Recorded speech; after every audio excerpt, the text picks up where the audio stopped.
Hey guys, diara ang akong itlog sa akong itik guys. Oh,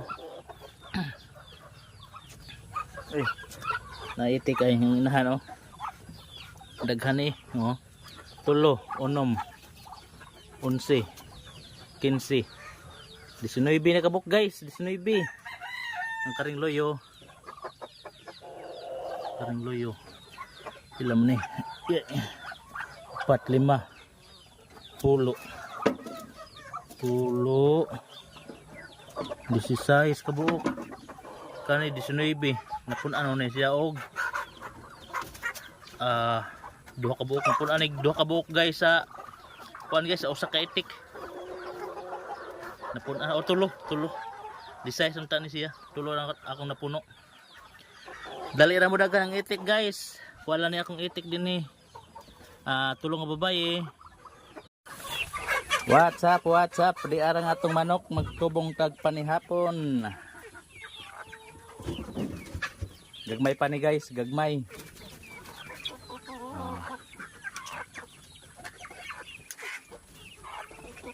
Gagmay pa na, pero hapit na nagkilo na. Di arang atong pinakagagmay. Sagol na itik oh. Atong itik guys, upat na nila kabuok, mauray na piso sa unang season lo. Gamay man na ugat-ugan ra. Og tuwaras loyo nga atong pwede na desisyonan na ta loyo. Dagko na to ta loyo.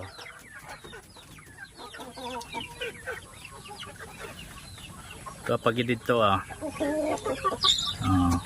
pwede na siya da ihawon. Pasensya naman sa mga lugar.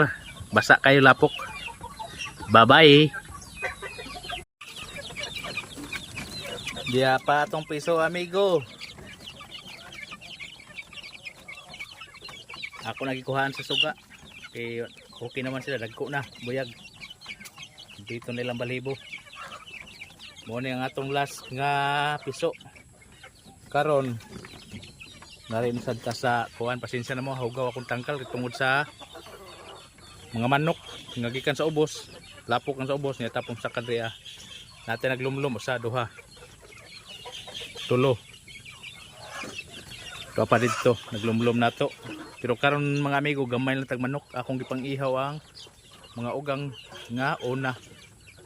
Kay nag-itlog sa una, nakapiso lang kausa. Ako nang gipang ihaw kay di ko gusto magpagawa og manok. Diara tong piso ang kauban dito. Ako lang gilahi kay awayon.